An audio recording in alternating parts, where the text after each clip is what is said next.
북한의 김정은이 대한민국에서 치맥하는 그날까지 함께합니다. 이제 만나러 갑니다. 김정은이 치맥 먹고 러브샷 하는 거. 이거 뭐 전 세계에서 에이펙의 명장면으로 남아있죠.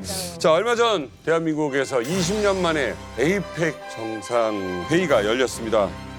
미국과 중국, 일본 등 강대국은 물론이고요. 여러 의미 있는 국가가 모여서 여러 가지 현안에 대한 이야기를 나눴습니다. 에이펙, 뭐의 약자입니까? 에이펙. 저도 사실 처음에는 몰랐다가 이제 경제부터 해서 지금 뭐 문화까지 지금 막 어마어마하게 크게 했잖아요. 아시아 태평양 경제협력체 약자 아니겠습니까? 영어로 뭐예요, 약자예요? 영어로요? 에이펙이죠. 정답이야, 정답. 맞아. 영어로 뭐예요, 정확히? Asian Pacific Economic Cooperation 해준 말이죠. 어려워. 맞췄어요, 에이펙. 맞습니다. 이 아시아 태평양 지역에 무려 21개국 정상들과 네노라는 글로벌 CEO들이 한 자리에 모이는 이 지구촌에서 가장 관심이 많았던 행사였는데 두고두고 회자될 만한 명장면들이 바로 이 에이펙에서 속출을 했습니다. 올해 전 세계에서 가장 뜨거웠던 그 한 주 먼저 영상으로 만나보시겠습니다. 대단했어요, 진짜.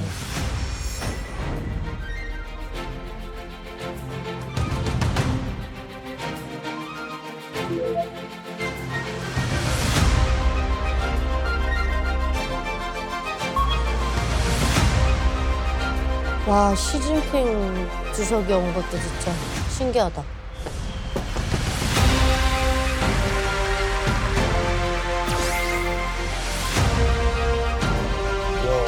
오늘 할 얘기 많습니다. 지금 뭐 사진 몇 장만 봐도 어마어마하게.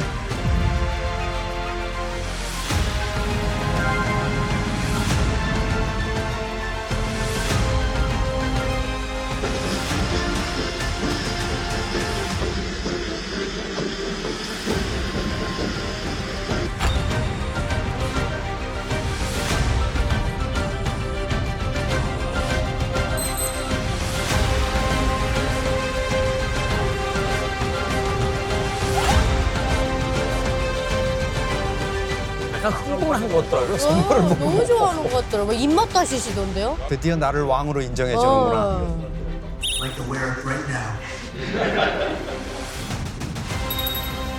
Thank you so much. We'll cherish it. Thank you very much, everyone.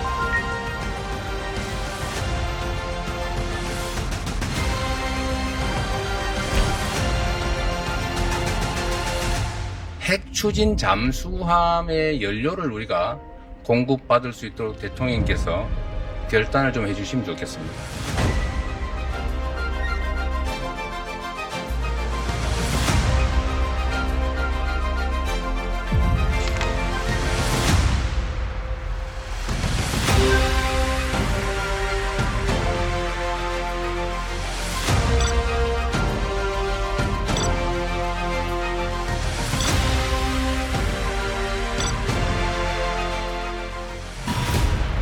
드디어 만났습니다. But he's a very tough negotiator. That's not good. Well, thank you very much. It's a great honor to be with a friend of mine, really for a long time now, if you think about it. The very, very distinguished and respected president of China.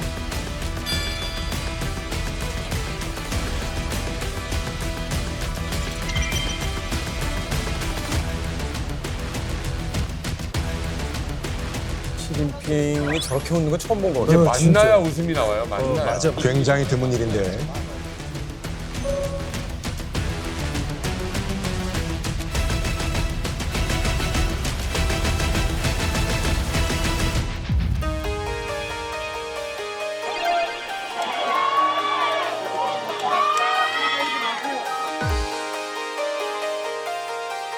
러브샷이라니요. 제 생각으로 와서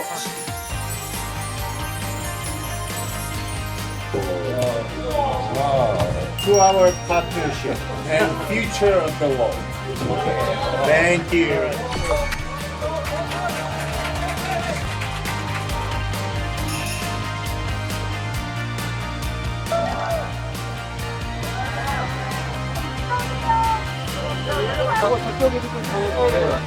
이게 AI 영상이 아니고 뭐냐고요, 이게. 진짜.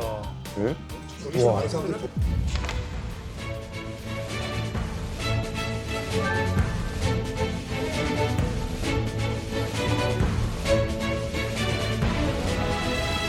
배우 차은우라고 합니다. 군복무 중에 Why don't you tell our guest a little more about yourself?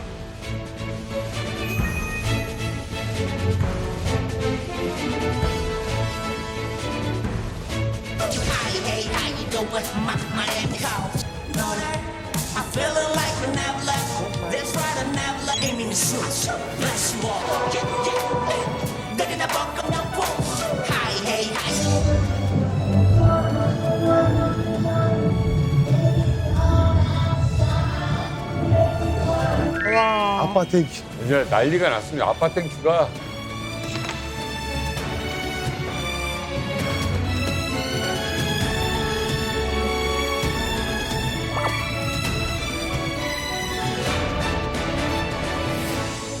형이 这是给您和夫人。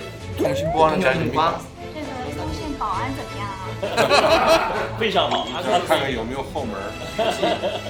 还有微信电话。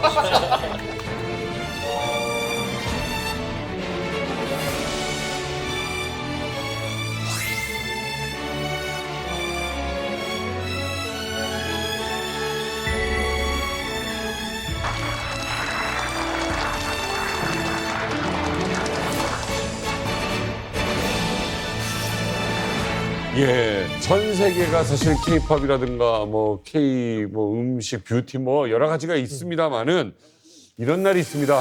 차은우가 사회를 보고요. 지드래곤이 나오고 KS가 나와서 스피치를 합니다. 예, 세계 각국 정상들이 그거를 찍습니다.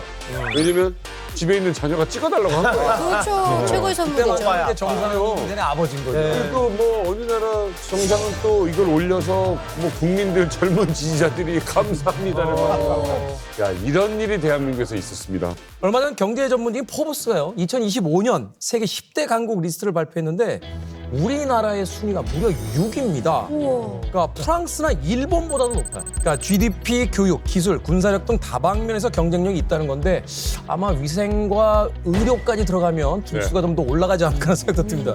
이번 에이펙으로부터 이제 외교력까지 검증이 됐으니까 국제적인 위상이 확실히 높아졌다. 예, 우리가 더 이상은 선진국에 대한 컴플렉스가 없는 우리가 선진국이다 하고 선언할 수 있는 시기가 온 게 아닌가 하는 또 생각이 듭니다.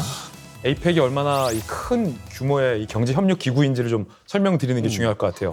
참여한 국가가 우리나라를 포함해서 21개국입니다. 네. 그리고 여기에 해당하는 이 국민들의 숫자가 30억 명입니다. 그러니까 전 세계 30억 명. 인구의 37%에 해당하는 인구를 에이펙에 참여한 국가들의 국민들을 합치면 해당이 되는 거죠. 이 정도의 규모는 이 전 세계 GDP의 61%, 교역량은 50%에 해당할 정도의 경제 규모를 갖고 있는 국가들의 총합입니다.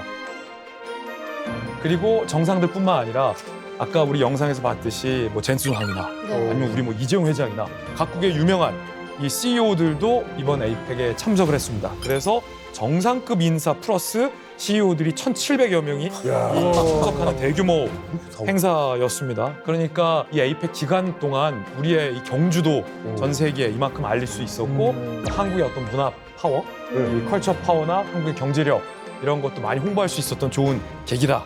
이렇게 볼 수 있죠. 장소 제공 뭐 이런 간단한 의미가 아니죠. 에이펙의 의장국이 된다는 것은 뭐 장소 제공은 뭐 당연한 일이고 그보다 더 중요한 의미는 뭐냐면 올해의 의제와 비전을 정할 권한을 갖게 됩니다. 그래서 이제 올해 우리나라가 정한 게 우리가 만들어가는 지속 가능한 내일이라는 주제였습니다. 어떻게 들으면 좀 뻔할 것 같기도 한데 사실 이게 이제 에이펙이 탄생한 배경이기도 합니다. 에이펙이라는 게 1980년대 이후에 후반에 이제 아시아 태평양이 경제적으로 굉장히 중요해졌습니다. 왜냐하면은 일단 일본이 그때 막 전성기를 달리고 있었고, 그다음 중국이 개혁 개방을 시작했고, 한국이 막 비약할 때지 않습니까? 그래서 태평양 연안국들 간의 경제 협력이 굉장히 중시되는 시대였습니다. 그때 만들어진 거고 사실 에이펙이 추구하는 게 바로 다자 무역하고 통상 외교 아니겠습니까?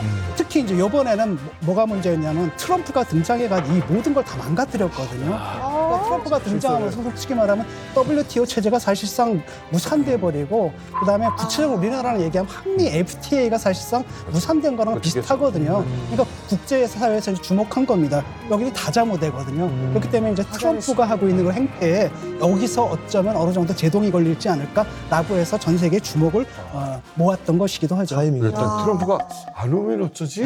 그렇죠. 아니면 또 하나 너무 와서 열심히 초반에 나와서 스피치 하다가 찬물 한번 쫙 독설로 어떡하지? 이런 걱정도 있었는데. 그리고 또 요즘 또 트럼프가 또 관세로 태클을 안 거는 나라들이 없잖아요. 이게 미국 살리겠다고 이제 전 세계를 좀 적으로 돌리는 경향이 있는데 이번 그래서 에이펙이 또 중요했던 것 같긴 해요. 그래서 의장국으로서 우리 이재명 정부가 굉장히 고생을 했죠. 말씀하신 대 트럼프 대통령이 안 와도 문제고 와서 어떤 얘기할지도 모르겠고 불안하고. 또 26일 블룸버그 통신과 인터뷰를 보면 이재명 대통령 발언을 보면은 한미 간의 관세 협상 타결 예단할 수 없다. 아주 부정적인 반응을 한국 대통령이 했거든요. 그래서 다들 조마조마했는데 다행히 경주 선언이 채택이 됐습니다.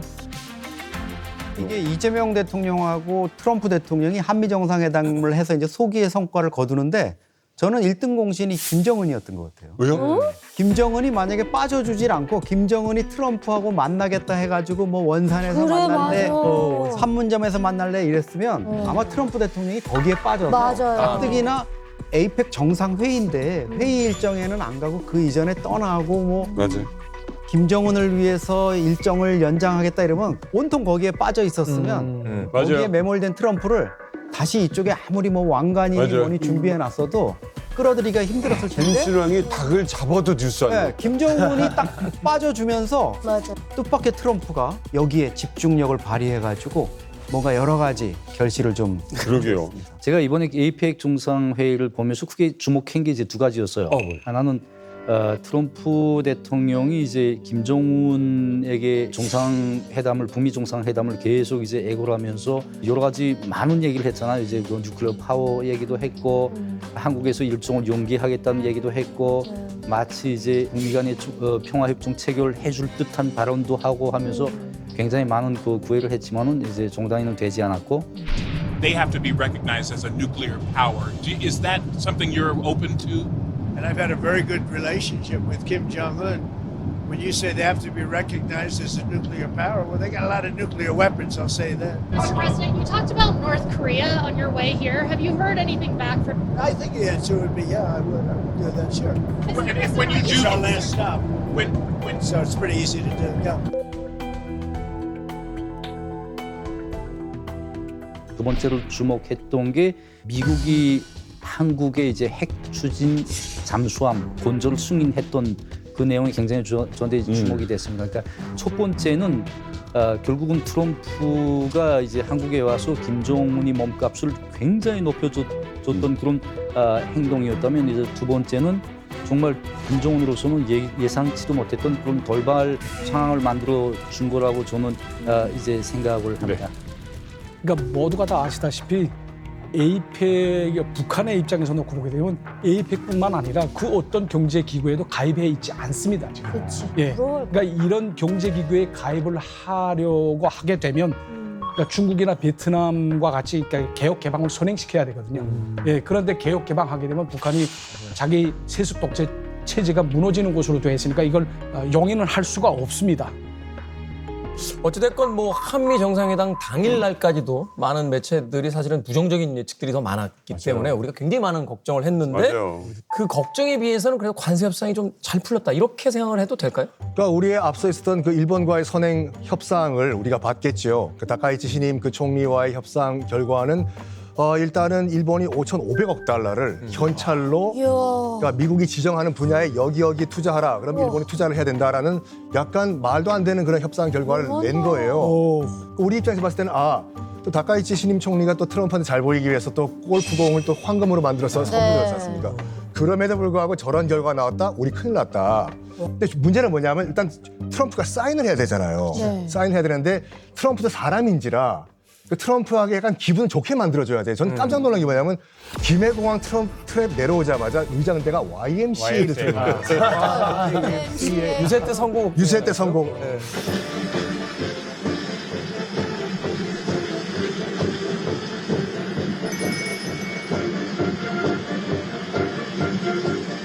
내가 트럼프라면 기분 좋았을 거야. 안 듣는 척하더라고요. 와, 이 MC.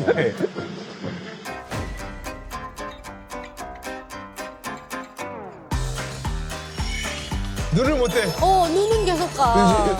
계속 보고 있어요. 안에까지 다 보는 거죠. 봐, 지금 저기만 집중. 얼굴 돌아가지 마. 얼굴도 황금색이시네. 그러니까. 안 봐야 되는데 눈은 계속 보죠. 지금 뭐 난리 났죠.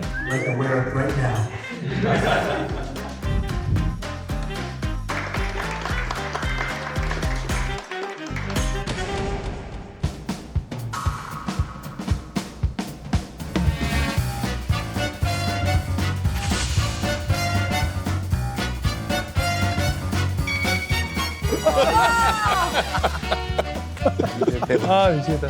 아, 이거는 AI로 만든 거예요. AI 진짜. 실제 사진 아니에요, 어머니.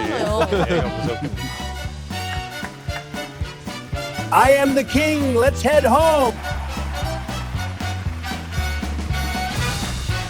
I'm back, bitches. Bow down. Tell us more about the crown and the medal presented to the US president coming after the recent No Kings protests in the United States. Many around the world are learning how to deal with the U.S. president who loves to be flattered, loves to be praised, loves gold. You got all of that here in South Korea today. 아시다시피 트럼프가 황금 매니아거든요. 아, 트럼프가 황금을 좋아해? 그러면 좋다. 황금을 주자. 해서 일단 무궁화 훈장 황금이죠. 야, 뭐 지금 거기 들어간 금만 1억 원이 넘는다고 하고 끝판왕이 이제 금관입니다. 그 신라 금관을 모형이지만 그걸 줬죠. 뭐 외신에 보도 따르면 그걸 본 트럼프의 동공이 흔들렸다고. 입맛 다시더라니까. 왕관이니까. 워낙 멋있어. 왕관이 얼마나 철저하게 됐는지 만드는 사람도 누구한테 준지를 몰랐대요. 그렇죠. 백악관 신문진한테 이거를 에어포스 원에 실어가지고 백악관에 제일 잘 보이는 곳에 전시하라라는 얘기까지 했다고 하는데 문제는 그 다음입니다. 일단 그 금관을 선물했는데 지금 보신 것과 같이 미국에서 여러 가지 이제 밈과 짤이 돌아요. 트럼프가 진짜 왕이 된 것처럼 솔직히 전 그거 보고 약간 화가 났어요. 그래요. 당신들이 트럼프를 뽑았잖냐. 그렇지. 살기 위해 저런 것이다. 그 막 아까 왕관 쓰는 모습을 보니까 그 밈이지만 트럼프 대통령 되게 좋아할 것 같아. 왜냐면 자기는 계속 왕이라고 얘기는 했지만 미국 국민들 그 인정을 안 해줬잖아요. 근데 뭐 남의 나라에 와서 왕이 되긴 했지만 그 밈조차도 이렇게 막 퍼져나가는 걸 트럼프 대통령이라면 즐기지 않을까.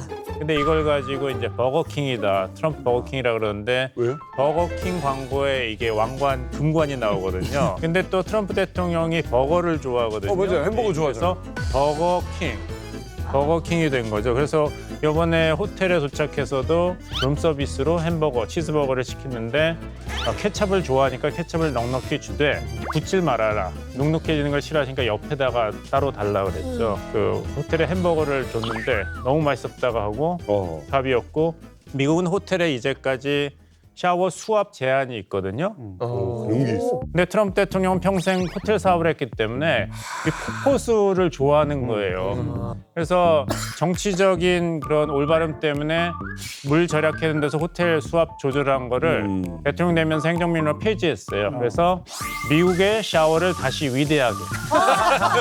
샤워를 위대하게. 근데 경주 호텔에 갔더니 물이 콸콸 나오고 또 그게 천연 안반수라서 트럼프 대통령 평생 호텔을 운영해보면 아는 거예요. 물에 물을 알아. 원더풀하다가 기분이 좋아졌어요. 우리한테 중요한 건 트럼프가 만족했다는 겁니다. 아, 그렇지. 결과적으로 우리 정부는 미국이 요구했던 3,500억 달러보다 낮은 2천억 달러를 현금 투자하는 대신 10년에 걸쳐서 연간 한도 200억이라는 이 캡 안전장치를 씌워놨습니다. 거기에다가 상업적 합리성이라는 문구를 넣어서 우리가 할 수 있는 어떤 최선의 안전장치를 마련했다라는 평가가 나오고 있고요. 품목별 관세를 보면 반도체는 조금 아쉬워요. 왜냐하면 좀 굉장히 불투명하게 되어 있는 측면도 있거든요. 대만보다 불리하지 않는 수준, 명확한 데이터가 안 나왔다는 점은 좀 아쉽지만 항공기나 천연자연은 무관세, 또 의약품이나 목재는 최혜국 배후 수준을 또 합의했다는 점에서 의미가 있습니다. 가장 걱정했던 게 역시 이제 자동차 관세지 않습니까? 네. 25%를 붙여놓으면은 미국에서는 팔지 말라는 얘기예요. 그걸 이제 15%로 낮추면서 일단은 우리 기업들의 숨통이 좀 트인 상황이고 그 산업통상부가 발표한 자료에 따르면 지난 9월에 대미 자동차 수출액이 전년에 동월 대비해가지고 36% 가까이 상당히 떨어졌어요. 어마어마하죠. 상당을 한 거죠. 협상 타결 직후에 현대차 그룹의 이제 정의선 회장이 이재명 대통령을 만난 자리에서 관세 관련해서 너무 감사드린다라고 정부분들이 너무 노력을 해가지고 네. 큰 빚을 졌다 이렇게 말하는 장면이 맞아요. 포착되기도 했죠. 사실 이거는 우리가 국민의 세금으로 메워주는 거거든요. 한 개 기업의 차원에서는 굉장히 감사한 거죠. 그렇죠. 이거 감사는 사실 우리 국민들에 대한 감사라고 봐도 될 것 같습니다. 그러니까 뭐 사실 트럼프 아니었으면 뭐 이 관세가 이렇게 전 세계를 뒤집어 엎지도 않았을 테고. 예, 근데 뭐 그것도 예를 들어서 뭐 2% 올려, 5% 올려 해도 엄청날 텐데 비교적 높였다가 좀 깎아줬다고 하면 좀 뭐합니다만 그렇게 해줬어요. 공간 때문입니까? 근데 그럴 수가 있죠. 근데 보도에 나온 것을 보면 일본에서 이제 경주로 오는 길에 김정관 산업통상부 장관이 문자로 러트닉 사무장관에게 현금 전부 지급은 불가능하다. 우리 외환시장 위기가 너무 크기 때문에 분할 지급밖에 안 된다고 거의 최후 통첩을 던졌다고 해요. 그 에어포스원에서 이제 회의가 있었겠죠. 트럼프 대통령도 김정관 산업통상부 장관을 꼭 집어가지고 정관킴, 내 발음 괜찮았냐 그러고 굉장히 터프했다. 우리 미국 입장에서는 좀 덜 터프했으면 좋았을 텐데 굉장히 힘들었다 그랬거든요. Minister of Trade, Industry and Resources, Mr. Jung Kwan Kim, who's an incredible man, actually. My people say he's very tough, however. We wish we had somebody of a little bit lesser caliber, but they decided not to do that. 그만큼 한국 정부 입장에서 강경한 입장을 또 일관되게 보이니까 그렇지 않아도 중국과 이제 또談판을 해야 되는데 한국과 이런 관세 협상을 질질 끄는 것이 미국이 중국을 대하는데 힘들어질 수 있으니까 한국과는 이제 협상을 타결할 때가 됐다는 이런 판단을 트럼프 대통령이 내린 게 아닌가. 그리고 내려오는데 YMCA를 연주하고 안에 들어갔더니 금을 2개나 주고. 그러면은 마음이 아무래도 틀리겠죠. 에이펙이 경제 협력을 하는 자리고 그래서 뭐 대부분 경제 쪽을 많이 바라보게 되지만은요 아시다시피 외교 안보가 경제와 떨어져 있지 않고 더군다나 이렇게 정상들이 모이는 자리가 쉽지 않기 때문에 여기서 굉장히 많은 일들이 일어날 수밖에 없습니다. 그러니까 과연 도대체 무슨 일이 일어날까? 안보적으로 해결이 될 거냐? 이런 부분이 되게 걱정이 많았는데요. 전혀 생각하지도 못했던 게 빵 하고 터진 거죠. 핵 추진 잠수함 건조 승인. 핵 추진 잠수함의 연료를 우리가 공급받을 수 있도록 대통령께서 결단을 좀 해주시면 좋겠습니다.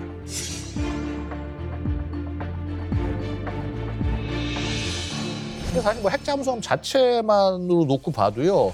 현재 이제 전 세계 이 핵 추진 잠수함을 보유한 나라가 미국, 러시아, 중국, 그다음에 영국, 프랑스, 최근에 인도가 들어왔습니다. 인도도 네. 개밖에 없어요? 예, 일본 없고? 일본 없습니다. 그래서 6개국. 근데 인도도 사실은 뭐냐면 이게 러시아가 기술 제공해 준 거 바탕으로 해서 만들었어요. 그러니까 이런 상황인데 여기에 짜잔 하고 지금 한국이 7번째 자리를 올릴 수 있게 됐다는 거죠.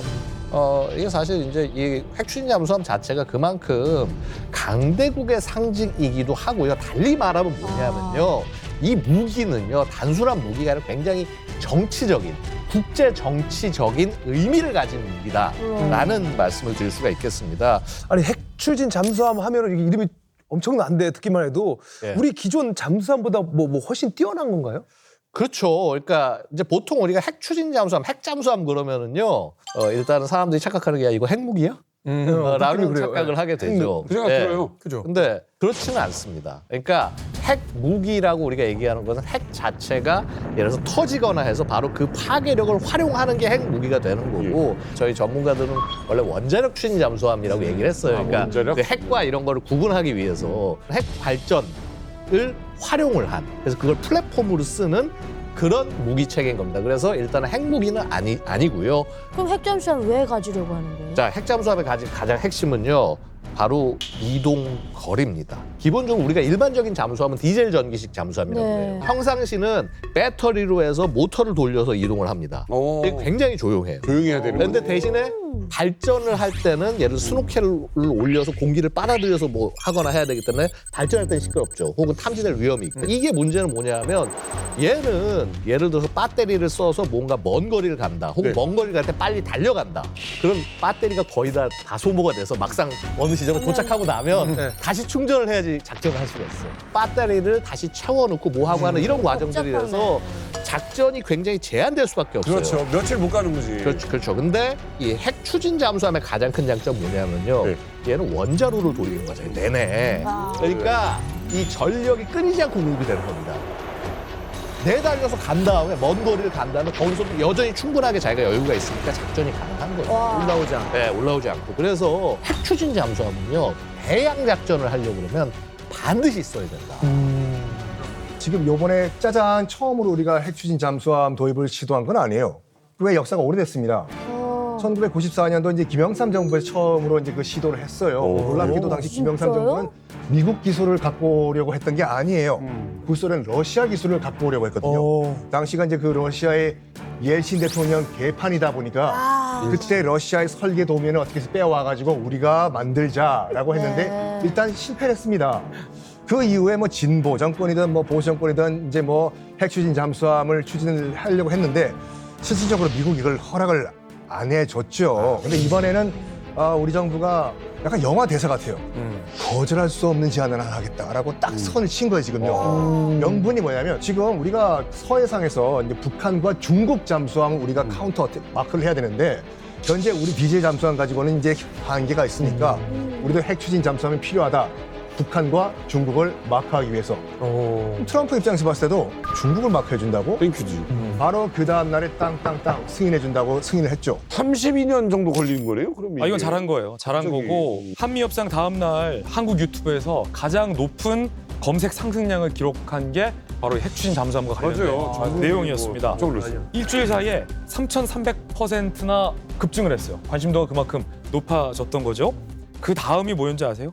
2위가 걸그룹 르세라핌의 신곡. 핵추진 잠수함이 르세라핌이 이긴 거예요. 그다음에 3위가 19년 만에 한국 시리즈에 올라간 우리 또 희석이 형과 저의 한화요. 발표. 형 이슈광고 졌잖요. 이게 그 역전패 당한 그 맞아요.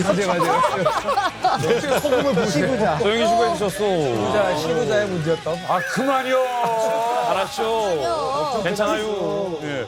어쨌든 이게 빅뉴스였습니다. 진짜 예상치 못한 갑자기 핵추진 잠수함이라니. 맞아요. 아마 그날 저녁에 많은 사람들이 이제 술자석에서 맞아요. 정치나 군사에 별로 관심이 없는 사람들도 아마 이 핵잠수함이라는 단어를 한 번쯤은 입에 올리지 않았을까 하는 또 생각이 드는데, 자, 우리한테는 어찌됐건 희소식입니다. 그렇다면 북한 입장에선 당연히 뒷목을 잡을 상황이겠죠. 이 김정은이 바로 이 소식 들었을 텐데 어떤 심정이었을까요?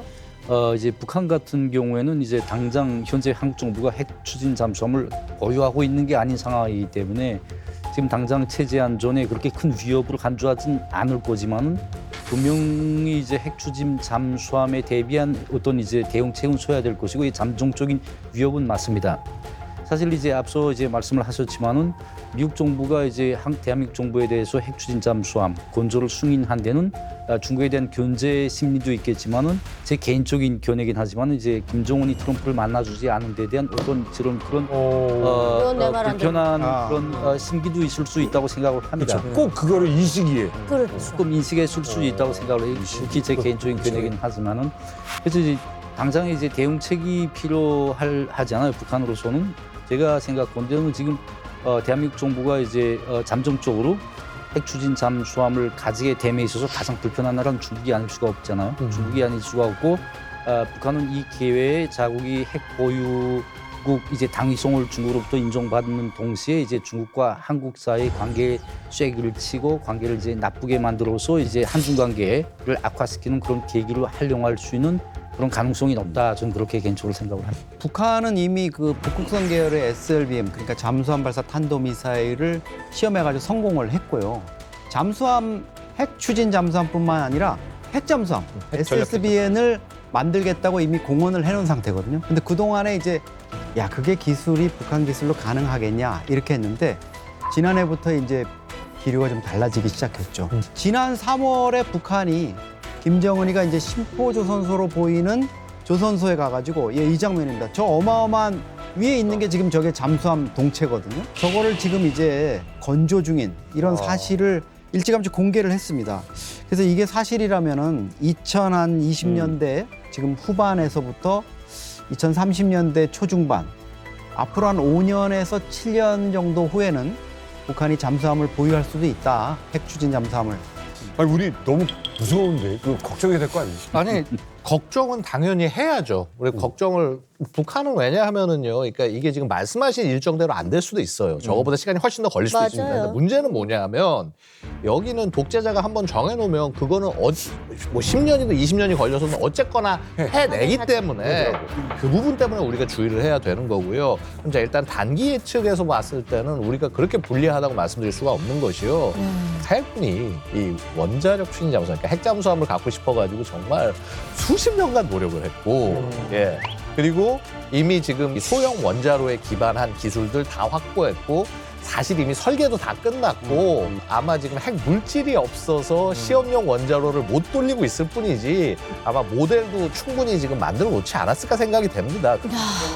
그런데 이제 한국이 핵 추진 잠수함을 갖는다고 하면 주변 나라에서도 뭐 좀 경계를 하지 않나요? 당연히 경계를 하죠. 특히 이제 가장 먼저 반응을 보인 게 아무래도 일본 아니겠습니까? 중국이 아니라 일본이요. 일본 같은 경우에는 사실 지금 해양 대국을 꿈꾸는 나라고 원래 섬나라지 않습니까? 네. 거기서는 정말 이 전력이 굉장히 중요할 겁니다. 그래서 이런 발표가 나오니까 일본의 방위상이 뭐라 그랬냐면 우리는 모든 가능성을 열어놓고 논의하겠다면서 곧바로 핵 추진 잠수함을 자기들도 도입할 수 있다는 의향을 좀 밝혔습니다.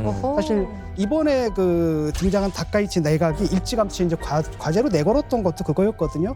차세대 동력을 활용한 잠수함 보유. 이 차세대 동력이라는 게 뭐겠습니까? 핵추진. 결국은 핵추진 잠수함이었거든요. 아사히 신문에서는 뭐 이러면 일본 내에서도 앞으로 국민들 사이에서 핵잠수함 도입 필요성에 대한 목소리가 커질 것이라고. 그렇죠. 그다음에 또 다른 한편으로는 이게 뭐냐면 일본 사람들의 입장에서 보게 되면 그래도 여태까지는 아시아 태평양에서 미국의 가장 큰 강력한 동맹은 일본이었는데 그 역할이 또 한국으로 넘어가는 게 아니냐라는 이제 경계 심리가 또 국민들 사이에서 발생할 수가 있다는 거죠. 이게 사실 뭐 중국과 북한도 기분이 나빴을 텐데 그렇죠. 특히 시진핑 중국 국가주석 입장에서는 진짜 기분이 나쁜 거예요. 끔찍하지. 왜냐하면 한미 정상회담에서 이재명 대통령이 트럼프한테 야 중국하고 북한을 내가 좀 견제를 해야 되니까 이거 좀 해줘 이러는데 사실 맞잖아요. 북한이야 뭐 여기 이 그룹에 속하지 않으니까 그럴 수 있는데 중국은 사실 이재명 대통령의 어떻게 보면 초청을 받아서 와서 회담을 하기로 돼 있는데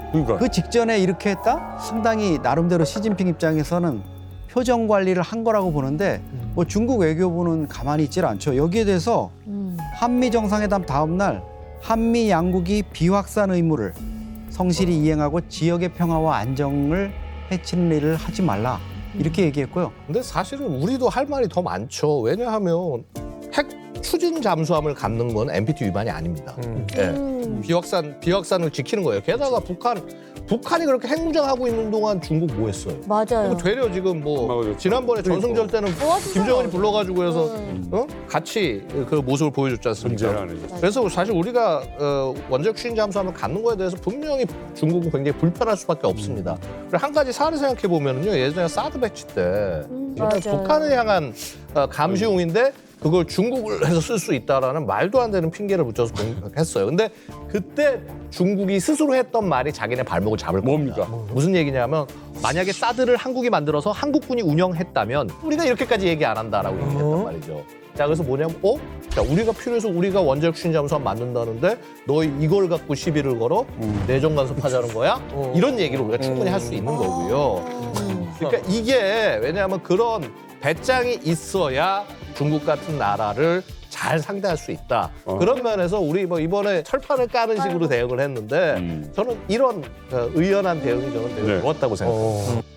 자, 어쨌든 에이펙에 참석하지 않았지만 트럼프 대통령이 김정은 만나겠다라고 했습니다. 근데 결국 불발이 됐고요. 에이펙 당시와 이후에는 김정은은 뉴스에서 사라졌어요. 맞아요.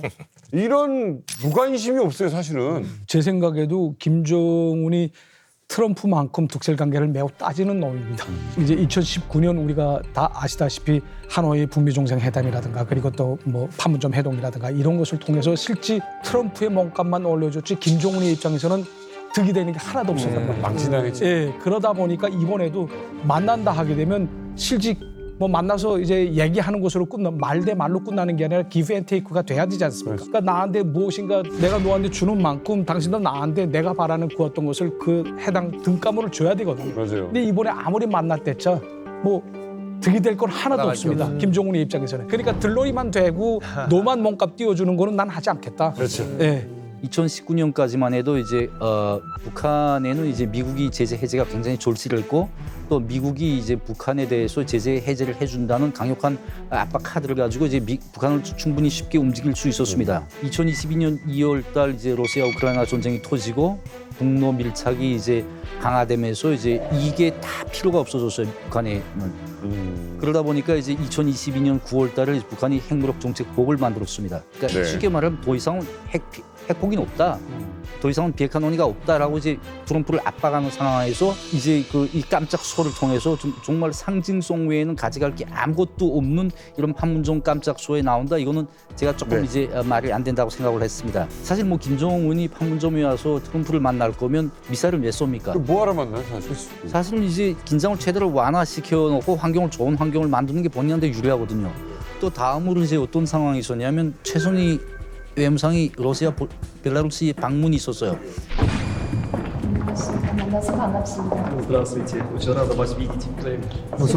바쁘신데 만나줘서 감사합니다. Благодарна за то, что вы не смотрите. 이게 사실 정말 제가 북한에 있을 때 외무상이 해외 방문, 이런 외무상급 대표단이 해외 방문하려면 최소 1개월 이상 기획을 해야 됩니다. 푸틴 일정도 맞춰야 되지. 그러다 보면 이제 1개월이나 2개월 전부터 이미 최선희가 이 시점에 러시아에 간다라고 하면 김정은은 여기 올 생각이 없었다는 거죠. 그래서 저는 최선희 러시아 방문 소식을 보고 확실하게 안 오겠구나. 저는 이런 생각을 했던 것 같아요.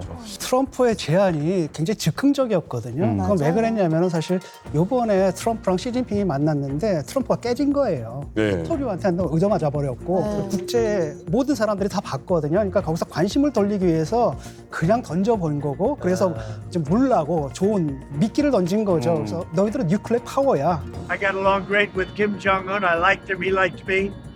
I think they are sort of a nuclear power. I mean, I know how many weapons they have. I know everything about them. 마치 그 요구를 들어줄 것처럼. 그러면 김정은은 알죠. 그게 다 빈말이다라는 거, 하나 이벤트를 위한 거라는 거 알기 때문에 안 나와버린 거죠. 그런데 이 트럼프가 이제 경주 이 에이펙에 올 때부터 갈 때까지 내내 김정은만 계속 이제 찾았잖아요. 그렇죠. 오매불망.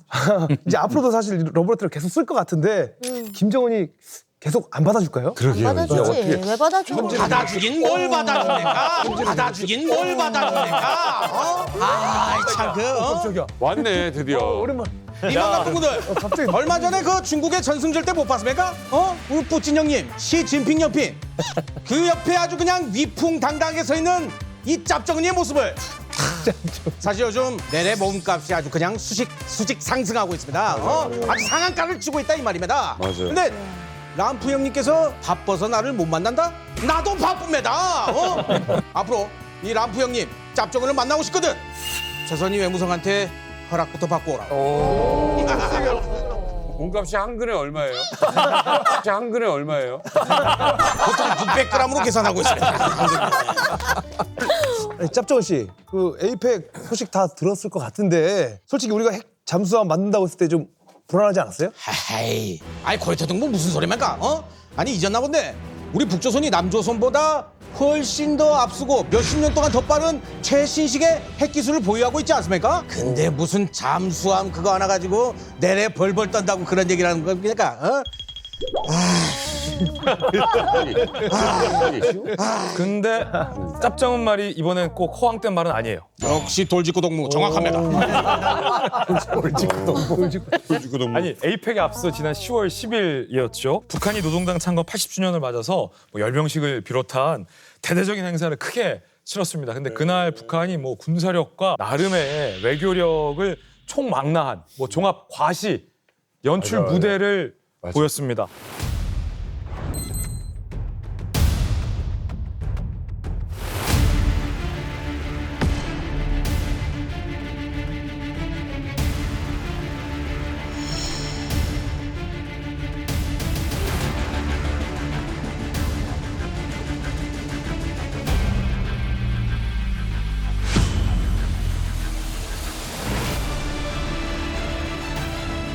이게 이번에 그 새로 공개된 진짜. 신형 ICBM입니다. 엄청 커요. 너무 타이어 크다. 개수를 보시면 알아요.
실제로 이 북한에 있을 때 열병식을 보신 분들이 계시니까 영상으로 다시 보니까 어떤 느낌이셨는지 좀 궁금합니다. 북한에서 있었을 때는 되게 자랑스럽게 생각했죠. 왜냐면 전 세계가 그걸 보면서 벌벌 떤다고 북한에서 홍보를 했었고, 그리고 항상 그 핵을 가지는 거에 대한 명분을 잘 설명했던 것 같아요, 북한이. 그렇다 보니까 주민들이 그 설득을 당해서 우리가 배를 걸른 한이 있더라도 그 미국을, 그러니까 이런 강대국들의 그 맞설 수 있는 핵무기를 가져야 된다라고 저는 생각을 했었어요. 그래서 우리가 허리띠를 절라매더라도 핵을 가지면 미국도 뭐 남조선도 알아서 와서 무릎을 꿇고 쌀이든 기름이든 다 가지고 온다, 이렇게 저희한테 홍보를 했거든요. 제가 이번에 열병식에서 좀 놀라웠던 게 조국 통일이라는 구호가 빠졌어요. 항상 그게 있었어요. 뭐 김정은 결사옹이, 그다음에 뭐 조국 통일 이게 있거든요. 근데 이걸 뺐더라고요. 그래서 이젠 진짜 통일 이런 거는 안 하려나 보다. 두 국가론을 들고 나오면서 이 구호가 빠졌구나.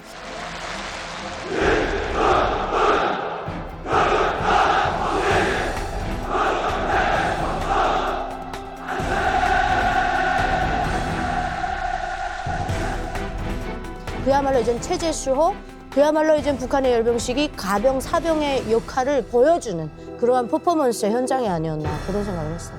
저는 사실 이제 북한에서 때 열병식 잘 안 봤어요. 재미없잖아요. 재미없잖아요.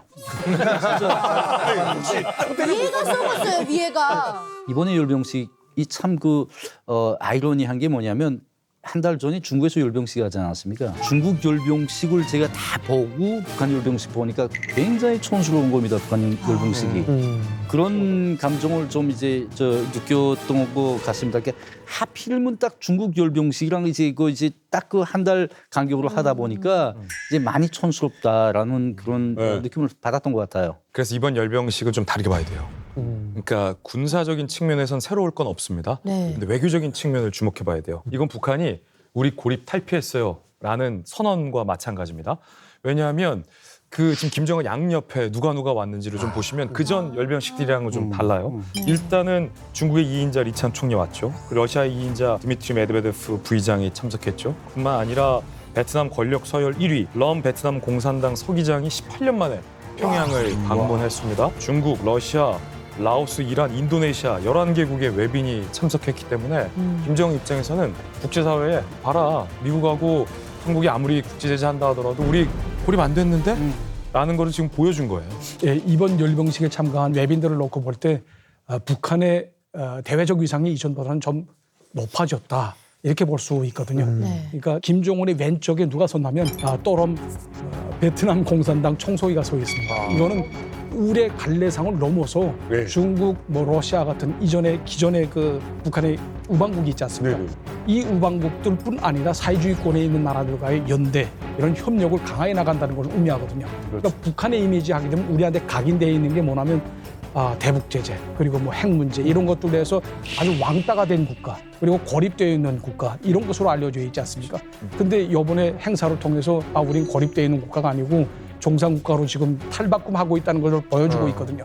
그러니까 김정은의 입장에서는 아마 자기들이 지금 현재 이걸 쭉 보여주면서, 그러니까 외교 지평이 지금 확대돼 가고 있다, 뭐 이런 거를 아마 시사해 주려고 안타깝게 노력하는 것 같습니다. 근데 이번만이 아니라 지난 중국 전승절 때도 보면은 외국 사람들을 좀 많이 만났잖아요. 김정은이 점점 외향적으로 바뀌고 있는 건가요? 저는 사실 이번에 그 김정은이 그 중국 전승절 가지 않습니까? 그러니까 일각에서는 이제 그 다자 외교를 부담스러워한다고 하는 그런 이제 편견을 깼다는 그런 주장도 있습니다. 근데 사실 뭐 솔직하게 제가 볼 때는 다자 외교 한 건 아니라고 생각을 해요. 이제 제가 사실 이제 북한에서 외교관으로 있으면서 여러 그런 다자 공간에 많이 가봤어요. 그러니까 국가 수반급들을 참가하는. 네. 근데 이제 그런 다자 공간에 들어가면 보면 이제 국가 수반들은 경호원들도 실제 대동 못하고 들어갑니다. 극히 예외적인 경우에 통역만 데리고 들어가는 대통령이 있어요. 대체로 용어를 얘기를 하는데 그렇죠. 거기 들어가 보면 휴게실에 앉아서 대통령들끼리도 이제 저들끼리 마음 맞는 대통령들끼리 얘기도 하고 막 한잔 마시고 막 어떤 대통령들은 이제 옆에 우전을 안 해주면 자기가 어디 서야 되는지도 몰라요. 김정은이라고 하면은 굉장히 자기 그 절대 존엄에 대해서 굉장히 중시하는 사람이고 자기 몸가짐 하나하나 상대방이 보는 걸 많이 무시하잖아요. 이런 사람 이런 다자공간에 못 들어갑니다. 절대로.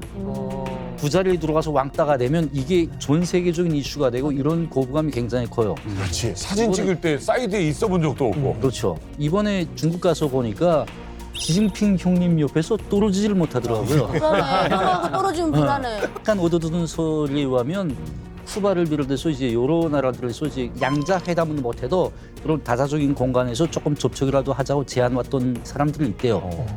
몽땅 다 차단했다는 거 아닙니까? 이런 즉흥적인 이런 걸 굉장히 거부감을 가지죠.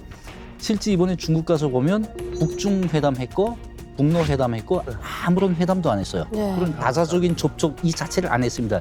이런 맥락에서 볼 때 뭐 이번에 김정은이 뭐 다자 외교에 나섰다 이거는 조금 지나친 그 생각이라고 이런 생각이 듭니다. 김정은을 만나고 싶다, 만날 것이다. 뭐 김정은은 내 대화를 원한다. 뭐 이렇게 러브콜을 하고 있는 트럼프 대통령에게 김정은은 답장을 보냅니다. 뭘로? 미사일로. 이게 뭔 얘기예요? 이게 그 영어에는 파티 푸퍼라는 말이 있어요. 그러니까 푸비 P-O-O-P가 응가거든요. 푸퍼는 변을 쏟아 붓는 애란 말이에요. 잔치하는데 응가를 쏟아 붓는 놈. 그러니까 분위기 잡치는 놈이란 말이에요. 근데 파티 푸퍼라고. 그러니까 북한이 딱 파티 푸퍼였어요 지금요. 분위기 망치는. 남의 파티 와가지고. 그렇죠. 뭐 예를 들어서 뭐 이게 정말로 정말 이벤트가 정말 중요하다. 나 한번 상 뒤집어 엎자. 이것도 있고 관심이 저쪽으로 또 쏠릴 때마다 나도 좀 봐달라 등등 목적은 여러 가지였거든요.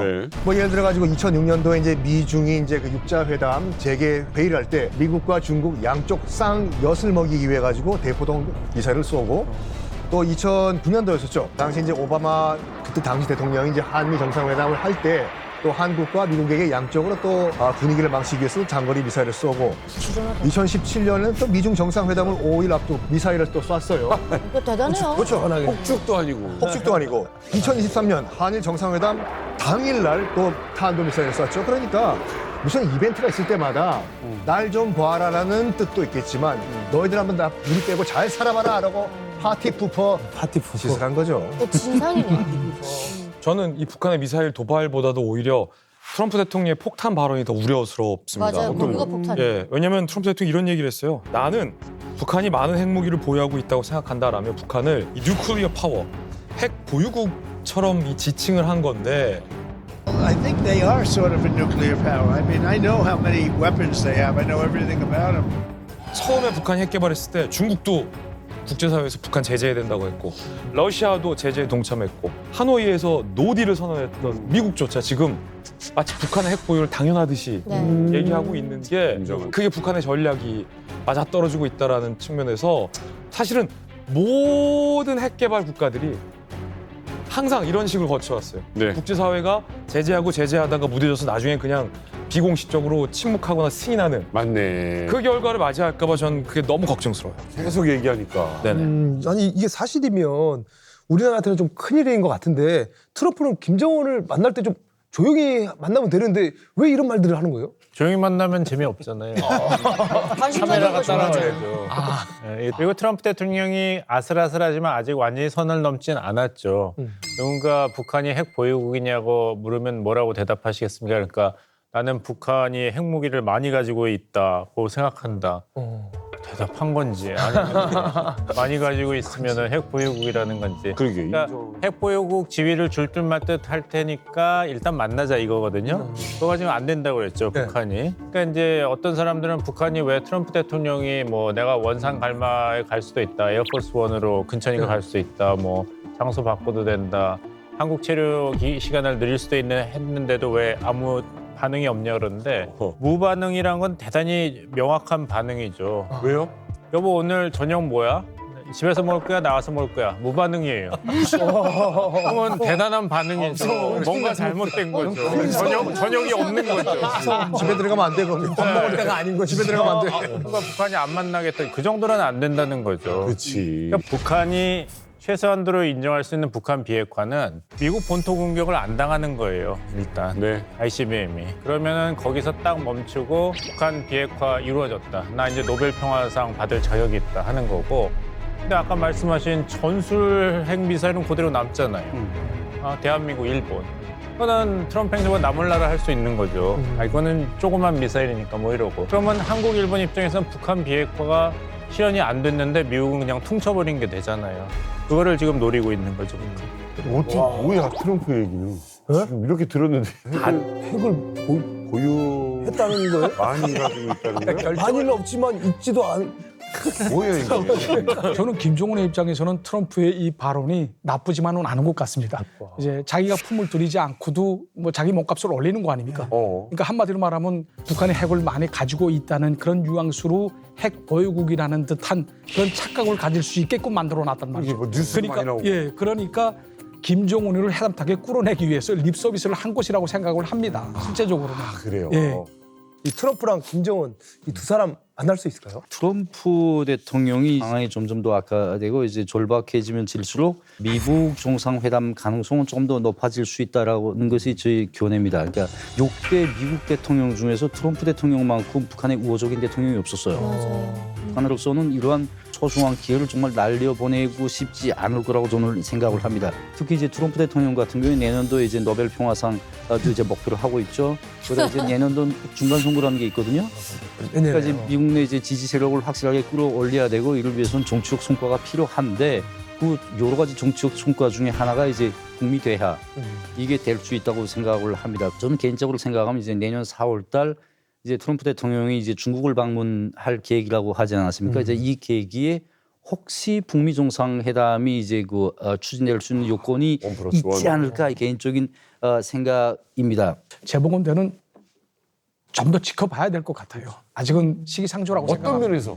김정은도 득실 관계를 많이 따지는 사람이거든요. 그렇기 때문에 자기네한테 득이 될 때만 이제는 회담장에 나가지 득이 하나도 되지 않는 걸 그냥 나가진 않거든요. 그러니까 무엇인가 그에 따르는 등감을 있어야 됩니다. 예를 들어서 뭐 제재 완전 해제라든가 유엔 대북 제재 해제라든가 그리고 뭐 아까처럼 핵 군축이라든가 그러니까 자기네 핵 보유국을 진짜 인정해줘서 핵 군축으로 나간다든가 뭐 예를 들어서 이러한 기본 회담의 쟁점이 자기네한테 충족돼야 이걸 나갈 수 있다고 생각합니다. 근데 사실 그 지점이 좀 불안한 지점이거든요. 왜냐하면 과거에 이제 트럼프 대통령과 김정은의 만남은 북한 쪽이 아쉬운 게 더 많았기 때문에 회담이 성사가 되면 우리 입장에서 상당히 좋은 결과가 있을 거다라는 생각을 했지만 절박한 쪽이 트럼프라면 오히려 그 회담의 결과가 만남의 결과가 우리에게 좋지 않을 수도 있다라는 생각도 들거든요.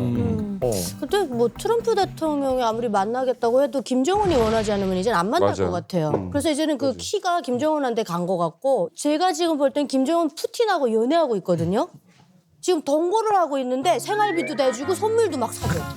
그리고 앞으로도 다 뭔가 해줄 것 같아요. 딜을 할 게 더 많이 있는 것 같아요. 그래서 아직은 환승연애 할 때가 안 된 것 같아요. 그럼 짭조은 씨 솔직한 마음은 어떻습니까? 인연이 있으면 천리길 밖에서도 만난다는 이야기가 있습니다. 여유가 있어. 저는 기다리고 있습니다. 여유가 느껴져요. 고급지다 오늘. 아니 고급지니까 컨셉이 없어지잖아. 여유가 있어요. 그렇습니다. 자 어쨌든 정말 전 세계가 주목한 거는 트럼프와 시진핑의 만남입니다. 이게 무려 6년 4개월 만에 만난 거예요. 맞아요. 사실은 두 사람의 관계가 안 좋다는 걸 전 지구인이 다 알고 있거든요.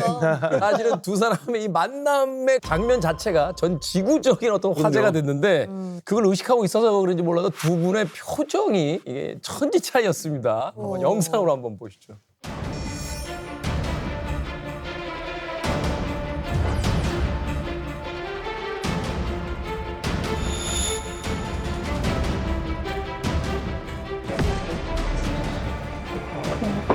Good to meet you.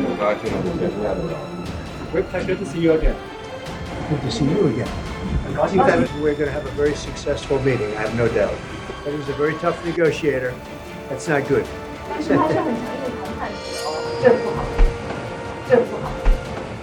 We know each other well. 서구는 굉장히 화난 것 같은데? 앙금이 아직 안 풀린. And we're going to have a very successful meeting, I have no doubt. But he's a very tough negotiator. That's not good. We know each other well. 안 웃어요. 대꾸도 많이 안 합니다.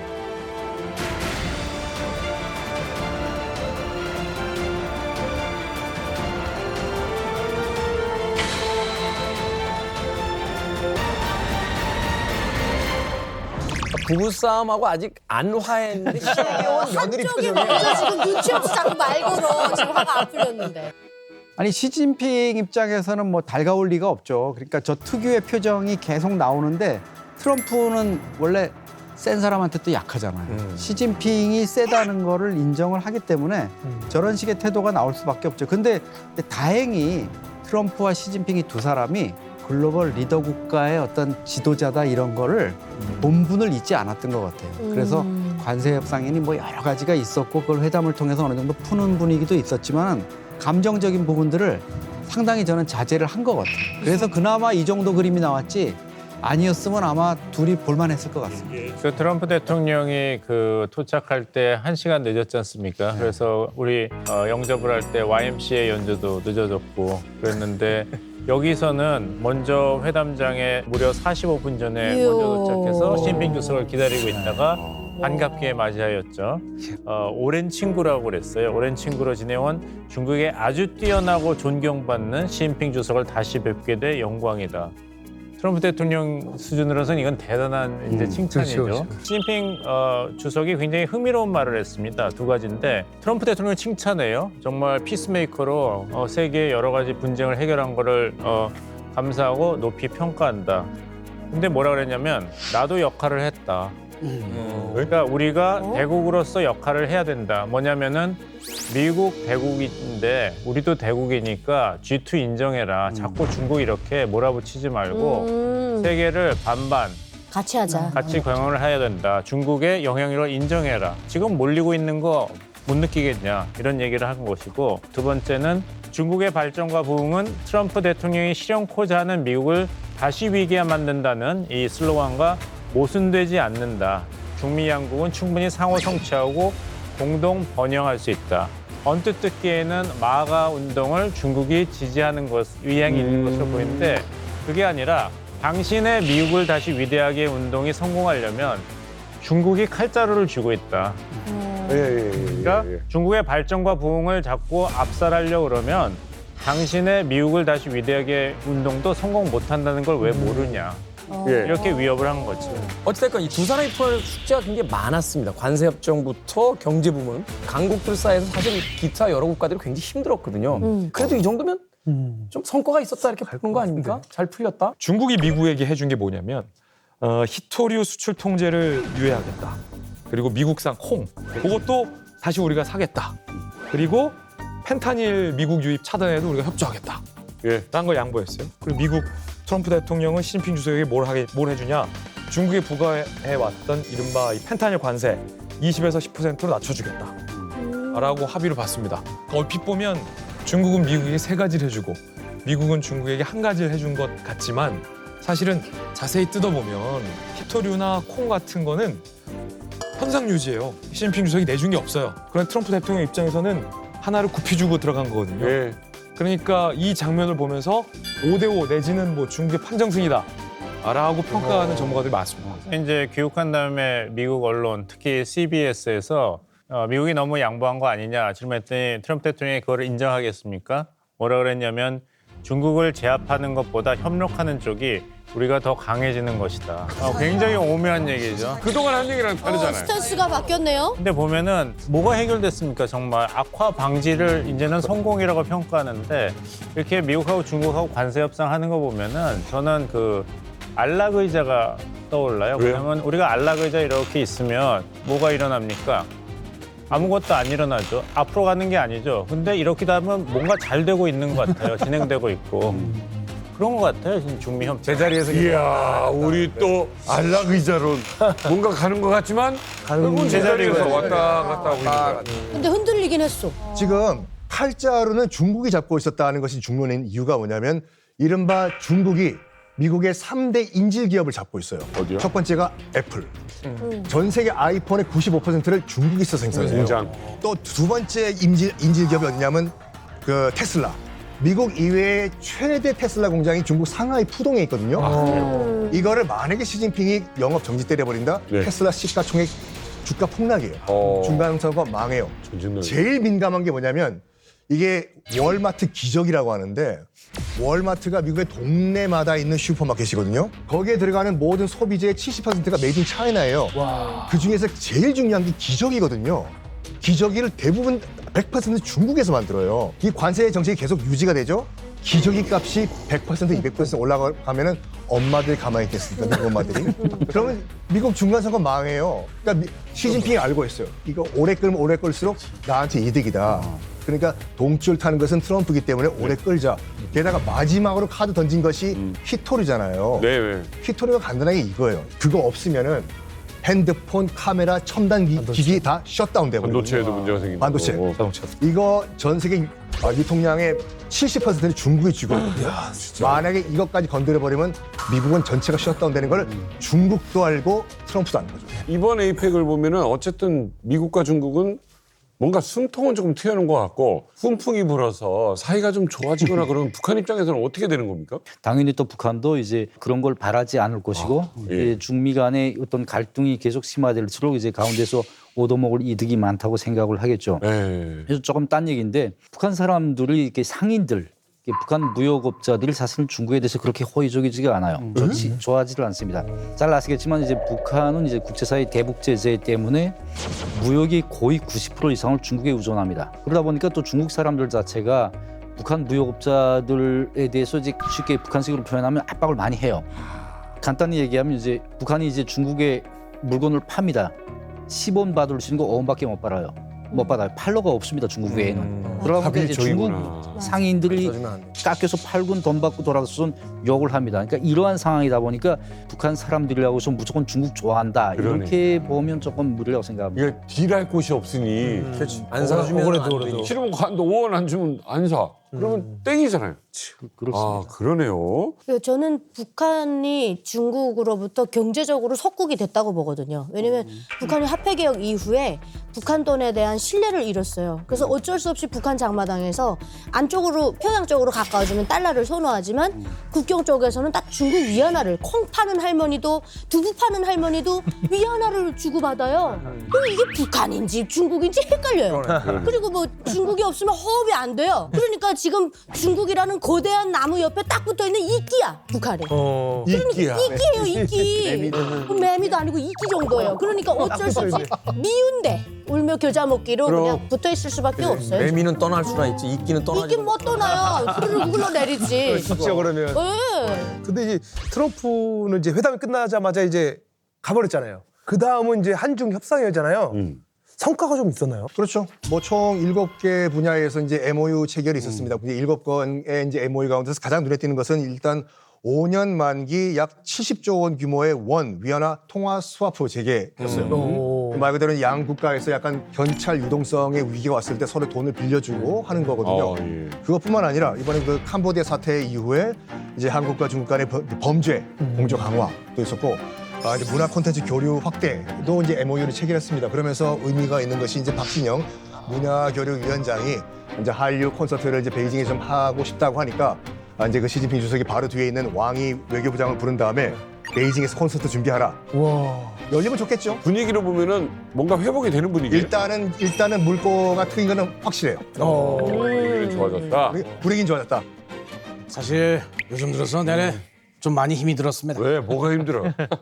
우리 시진핑 형님이 나만 바라보지 않고 다른 곳을 바라보는 거 아닙니까?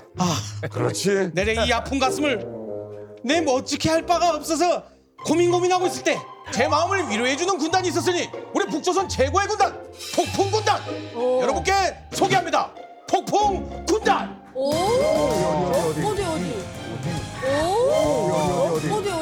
어디? 오. 어디? 아 이렇게 하면 모니터에서 나옵니다. 시청자 눈으로 해야지. 나오는 이렇게 거야? 하면 이상하죠.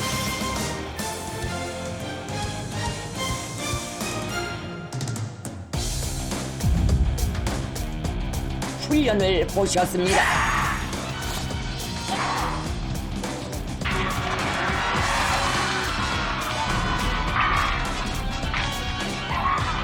김정은 동지께서는 커다란 만족을 표시하셨습니다.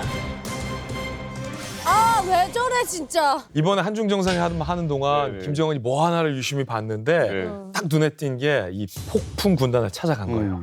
여기가 어디냐면 잘 아시다시피 러시아 우크라이나 전쟁에 파병됐던 조선인민군 11군단 일명 폭풍 군단을 간 겁니다. 영상을 보면 알겠지만 난리도 아니었어요. 김정은이 지켜보는 가운데 군인들이 맨몸으로 시멘트 바닥 위에서 낙법도 하고 상의 탈의를 한 채 돌덩이를 격파하기도 하고 근데 무엇보다 영상을 보면 이 김정은의 표정이 정말 흐뭇했어요. 어찌됐건 이번 에이펙의 이제 주요 의제 그런데 여기서 끝난 게 아닙니다.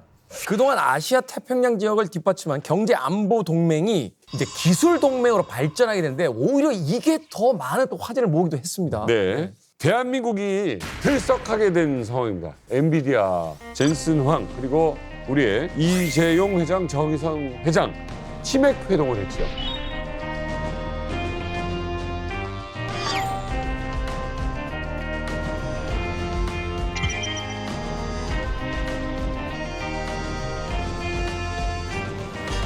와, 저 술도 굉장히 비싼 술이거든요.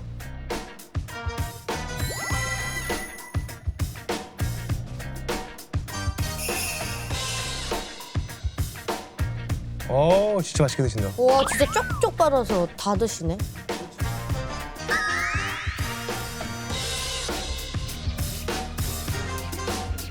소맥 제조기 나오고요.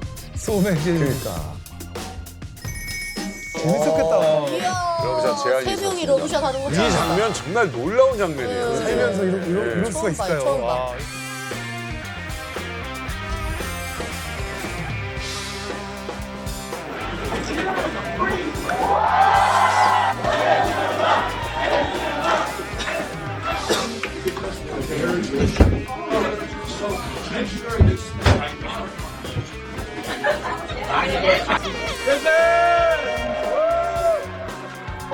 감사합니다. 감사합니다.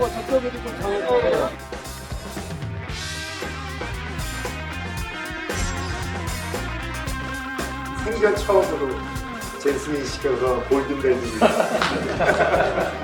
저도 그 자리에 있었어요. 여기도 한번 볼 수 있나요? 젠슨 좀 하이도 대단한 아저씨들. 이게 현실적인 영상이냐고. 진짜 상상도 못하던. 이게 다음날 주가에 엄청난 영향. 난 이게 아니 아무리 봐도 안 지겨운 영상인 거야. 너무 재밌습니다. 기분 좋고. 진짜 젠슨 황 하면 너무나 세계적으로 유명한데 지구에서 정말 제일 바쁜 세 사람이 대체 어떻게 만나게 된 거예요? 세간에서 이 캐대언의 사자 보이즈를 일컬어 이 세 명의 만남을 부자 보이즈라고 일컫고 있습니다. 진짜 대단한 부자들이잖아요. 세 분의 재산을 합치면 255조 원이에요. 200. 엄청나죠. 특히나 이제 말만 들어도 엔비디아, 삼성, 현대차의 총수들이 만나서 치맥을 뜯고 있는 거예요. 그리고 저기가 강남 이 한복판 에로안에 있는 이 유명한 치킨집이거든요. 치킨집 이름도 이 친구를 상징하는 이름이 들어가요. 오징어 게임에 깐부 유명했잖아. 그 깐부가 들어가는 또. 근데 이 장소도 이 젠슨 왕이 선정을 했어요. 그리고 여기서 나눠줬던 이 선물도 보면 젠슨 왕이 일본 술 하쿠슈, 대인용 AI 슈퍼컴퓨터 등등을 건넸는데요. 거기엔 우리의 우정과 세계의 미래를 위하여 To Our Partnership and Future of the World라고 적혀 있었습니다. 아 그때 이제 그 사람들이 이제 궁금했던 게 뭐냐면 저 술값 누가 계산하냐. 이재용 회장은 삼성카드로, 정의성 회장은 현대카드로, 그다음에 젠슨왕은 그래픽카드로 계산할 것이다. 재밌어요. 라는 얘기가 나왔는데 아니, 비현실적이야. 현실적이죠, 솔직히 말해가지고.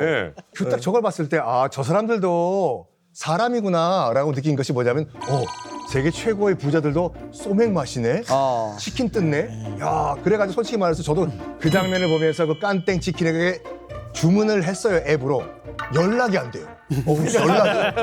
심지어 저 가게는 잠시 임시 휴업했어. 너무 힘들었구나. 할 수가 없어서. 닭이 없어. 본사 사장이 왔어. 그러니까 경제 효과 어마어마합니다. 일단은 그 전국의 깐땡 매장, 그 다음 날부터 매출 2배 상승. 연락이 안 된다니까요. 이 세 사람이 먹은 메뉴가 크리스피 순살, 일반 한 마리, 치즈 스틱, 서비스 치즈볼이라고 하는데 요걸 모아가지고 또 총수 세트라는 또 메뉴가 나왔어요. 야, 먹고 싶다. 먹고 싶다. 총수 세트. 먹고 싶다. 총수 세트. 그 앉은 자리도 인기가 많을 것 같아요. 그 자리 성격이 그거 앉은 자리. 케이스 덮어가지고 이렇게.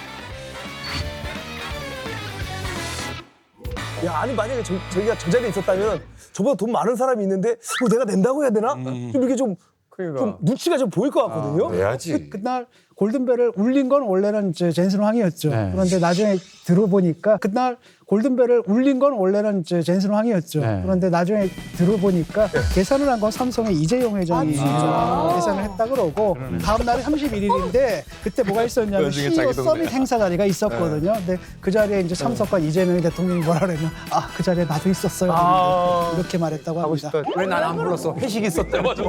이런 저거 봐. 왜 난 안 불렀어? 회식 있었대. 맞아. 이런 저거 봐. 간부치. 끼고 싶었었나 봐. 이게 아주 조그만 길에 이렇게 튀긴 닭고기 먹을 줄 알았으면 내래 에이펙 갈 걸 그랬습니다. 야, 이거 예상치 못했지. 황젠슨 동무.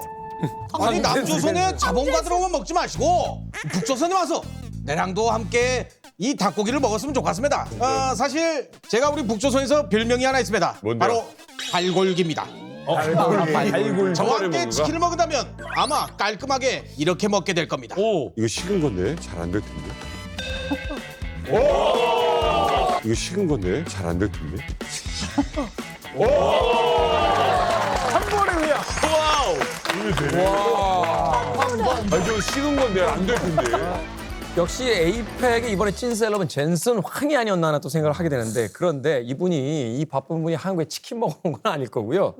에이펙에서 도대체 무슨 얘기를 한 겁니까? 그러니까 우리나라에 이제 GPU를 26만 장을 우리나라에 이제 그 제공해주겠다라고 얘기를 했는데 젠슨 황은 아시다시피 이제 그 대만계로 미국의 어린 나이에 이민을 갔어요. 정말 고생을 해가지고 어린 나이에 이제 유일한 희망이 뭐였냐면 오락기. 우리가 알고 있는 갤러그, 너구리, 제비우스. 이거에 미친 애였어요. 그러면서 난 이제 그 오락으로 나는 평생 먹고 살아야 되겠다라고 하면서 뭘 생각했냐면 당시 오락기가 이제 2D였거든요. 2차원이요. 이거를 난 3차원으로 한번 만들어 보겠다 해서 그 회사를 만들어요. 그게 엔비디아거든요. 그래서 처음에 오락기의 화면을 만들기 위해서 GPU를 만들었어요. 그래서 이제 CPU랑 GPU는 이렇게 이해하시면 돼요. CPU는 굉장히 똑똑한 천재 과학자 교수 한 명이 모든 걸 처리하는 것이 CPU예요. 그러니까 모든 걸 기승전결 처음부터 끝까지 한 명이서 다 처리해요. CPU는 말 그대로 컴퓨터의 두뇌 역할을 하는 Central Processing Unit이죠.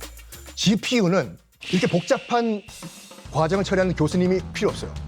단순 계산하는 초등학생 10만 명이 있는 거예요. 1 더하기 1, 2 더하기 1. 1 더하기 1은 2만 하는 애 초등학생 10만 명이. 교수님보다 빠르겠네. 그러니까 우리가 알고 있는 챗 GPT 같은 그 AI 시대가 이 GPU가 딱 맞아떨어져요. 그러네요. 왜냐하면 예를 들어가지고 썬킴이 누군가라고 챗 GPT한테 물었죠. 그러면은 수십만 명의 초등학생들이 전 세계에 있는 도서관에 가가지고 썬킴 자료를 모아오는 거예요. 그래서 종합해서 주는 게 AI예요. 대박이야. 썬킴은 영화 전공했고 영어 방송하다가 역사 스토리텔러 하고 있습니다. 이게 AI거든요. 좋은 것만 얘기하는 이 장면을 실제로 시연으로 보여준 적이 있어요. 그러니까 어떻게 보여줬냐면 사람의 얼굴을 그려보겠다. 근데 이제 그 페인트볼을 벽에다 쏘는데 한 발씩 쏩니다. 팡팡팡 입 모양 만들고 한참 시간이 걸리죠. 그럼 GPU는 뭐냐? 이미 세팅이 된 상태에서 수천 발의 포탄이 한 번에 나가서 그냥 한 번에 그냥 빵! 그러니까 이게 젠스랑이 그걸로 아무튼 처음엔 게임이 목표였다가 나중에 이 컴퓨터 AI에 관련된 거에 그냥 빵 들어온 거예요. 운이 되게 좋았어요. 처음엔 그래픽을 화려하게 만들기 위해서 GPU, GeForce라고 하거든요. 네. 이 GPU를 만들었다가 이게 AI 시대로 넘어오면서 이 AI를 활성화시키기 위해서 그래픽 카드에 썼던 GPU가 네. 쓸 수가 있네 해서 지금 이 GPU가 없으면 인공지능이 다 망해요. 가장 놀라운 건 저는 젠스랑 입에서 PC방이라고 했어요. PC방이요? 방이라는 말을 했어요. The journey of NVIDIA to this day. NVIDIA, you are with me every step of the way. Without PC gaming, without PC bang, without esports, there is no NVIDIA today. 오늘날 엔비디아가 5조 달러 시총이 1년 그 독일의 GDP하고 맞먹는 금액이라 그러거든요. 그 정도로 어마어마한 이제 부와 기술을 축적했는데 이게 한국의 청년들이 과거에 너희들이 어릴 때 PC방에서 게임하던 그걸로 우리가 돈 벌어서 지금 이렇게 된 거라는 얘기를 그 청년들한테 해주니까 그 청년들이 젠슨왕의 열광을 할 수밖에 없는 그런 구조가 되더라고요. 그래서 젠슨왕 입장에서는 그런 식으로 이제 한국과 어프로치하고 그러게요. 한국을 AI의 어떤 거점으로 만들면 본인한테도 어떤 든든한 동맹 관계가 되는 거고 우리 입장에서도 이제 이게 GPU 26만 장이 일단 확보가 되고 이걸 통해 가지고 우리가 좀 한 발 앞서 나갈 수 있게 되면 기술발권 이런 게 우리 쪽으로 조금 더 유리하게 오지 않느냐 이런 기대감이 있는 것 같습니다. 아무튼 젠스랑이 훌륭하다 하지만 뭐 치킨만 먹고 가서 치킨집만 유명해지면 우리한테는 그렇게 되게 되는 게 없잖아요. 없죠. 그러니까 젠슨왕이 이제 한국에 들어오기 전에 이런 말을 했습니다. 한국 국민에게 정말로 좋은 선물 보따리를 갖고 와있다. 이건데 그게 뭐냐면 지금 우리나라가 확보하고 있는 그 GPU가 약 4만 장이거든요. 여기에 이제 젠슨왕이 26만 장을 더 추가로 공급을 해주겠다라고 했어요. 그러면 어마어마하네. 30만 장이 넘지 않습니까? 네. 그러면 우리나라의 AI 수준이 미국, 중국에서 3위로 확 올라가. 엄청난 거. 진짜 대박인 거예요. 대박인 거예요. 아, 좋은 일이죠. 근데 이제 30만 장 갖고 있는다고 해서 우리나라의 AI 기술이 세계 3위로 올라가는 건 아니에요. 왜냐하면 이미 빅테크 기업들이 무수히 많은 세월과 자원을 투입해서 AI의 길을 닦아놨기 때문에 우리가 단걸음에 GPU만 확보하고 있다고 따라갈 수 없거든요. GPU는 쉽게 말하면 하드웨어입니다. 장비. 어쨌든 하드웨어라도 확보해야 소프트웨어라도 우리가 따라갈 수 있는 여건을 마련했다는 점에서 매우 의미가 크고요. 또 하나 의미가 있는 게 뭐냐면 엔비디아의 새 GPU에는 반드시 이제 삼성과 SK 하이닉스의 고대역폭 메모리가 들어갑니다. 그래서 엔비디아가 잘 되고 잘 팔릴수록 우리 삼성과 SK 하이닉스도 덩달아서 잘 되는 구조라는 거예요. 좋은 일인 거죠. 그래서 사실은 젠슨왕과 이재용 회장이 PC방 때문에 와서 의리로 고마워서 치킨 먹은 게 아니라 삼성과 엔비디아는 전략적인 파트너십을 맺은 관계인 거예요. 그래서 업계에서는 이 둘의 동맹을 삼성과 엔비디아의 동맹을 AI 깐부 동맹이라고 불러요. 현대차가 들어간 건 뭐냐면 이 AI의 앞으로의 적용 범위들이거든요. 그렇죠. 네. 적용 자율주행 범위들. 이런 그래서 거. 아주 동맹이 아주 깔끔하게 잘 맺어졌죠. 자, 어쨌든 이번 에이펙을 통해서 느끼는 것 중에 하나가 미중 강으로 정말 막 부딪히고 있는 사이에 우리나라는 정말 절묘한 줄타기를 해야 살아남지 않는가. 그것도 잘 타야 되는 줄이에요. 참 어렵습니다. 근데 요번에 굉장히 뜻밖의 발언을 이재명 대통령이 했지 않습니까? 트럼프 대통령한테는 이제 핵심 잠수함 얘기를 불쑥 꺼냈고 시진핑 주석과의 이제 또 관계 정상화 노력하자고 얘기했고 이재명 대통령이 저는 강수를 던졌다고 봅니다. 미국한테도 협력하는 대신에 미국도 우리한테 호혜적인 조치를 취해라. 중국한테도 한국에 무엇을 줄 것이냐. 그래서 굉장히 강수를 이번에 던진 것이다. 우리는 GDP의 70%가 무역에서 나오기 때문에 결국에는 이런 세계 자유주의 그리고 개방된 무역 질서의 유지에 그리고 확대에 우리가 기여를 하는 그러려면 힘을 키워야 된다는 것을 이번에 이재명 정부가 외교에서 보여줬다고 봅니다. 결국 지금 같은 강대강 구도에서 우리가 취해야 될 기본 태도는 균형 외교라고 생각을 합니다. 중국과 미국을 다 두 축으로 해서 다 같이 끼고 나가야 된다 이렇게 생각을 합니다. 그리고 반중, 반미 이런 식으로 해서 한쪽에만 치우치게 되면 솔직히 말해서 피해는 고스란히 우리한테 돌아오거든요. 그렇기 때문에 어느 한쪽에 치우치지 말고 양국과의 협력을 통해서 우리의 국익을 국대화하는 그런 방향으로 나가야 된다고 생각합니다. 제가 20년 전에 서울에서 열린 에이펙을 취재를 했었는데요.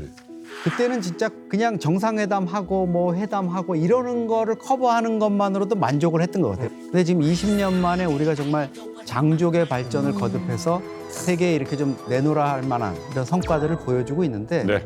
뭐 김정은의 입장에서 지금 좀 보면은 지난 20년 동안 사실 그렇게 뭐 먹고 사는 문제 해결한다 그랬는데 아직도 생활을 못하고 생존해서 버덕거리는 네. 이런 상황인데 그렇죠. 제가 보면 지금 아마 김정은이가 여름에 지어가지고 완공했던 그 갈마 해안 관광지가 아마 텅 비고 쓸쓸할 텐데 김정은이 좀 딸 주의 손을 잡고 좀 거닐면서 뭔가 좀 반성을 했으면 합니다.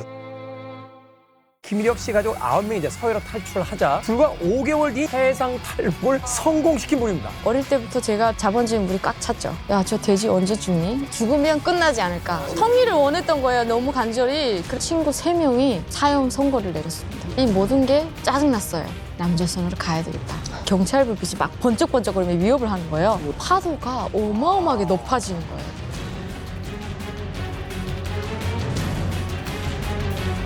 Horrible indeed is the invitation as witnesses of the scum of the earth, of the scum of the earth. 쏘아보면서 갑자기 화가 나는 거예요. 즐거운 파도의 세상 Play the next channel A